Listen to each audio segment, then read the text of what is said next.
Min mor havde smukke hænder og fine, fine negle. Kjærlighed. Moren min bruger hendene sine til at klemme mig. Jeg var liksom aldrig i tvivl om, at den kærligheden var uforbeholden. Alligevel har jeg altid været bange for min mors hænder. Jeg vil nok tro, at jeg aldrig har holdt min mor i hånda. Det er en farlig hånd.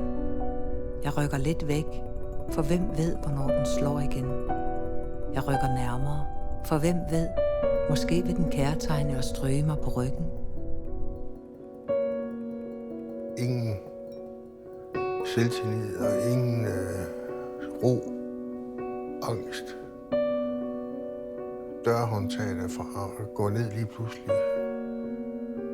Hvis man får tæsk, mens man sover.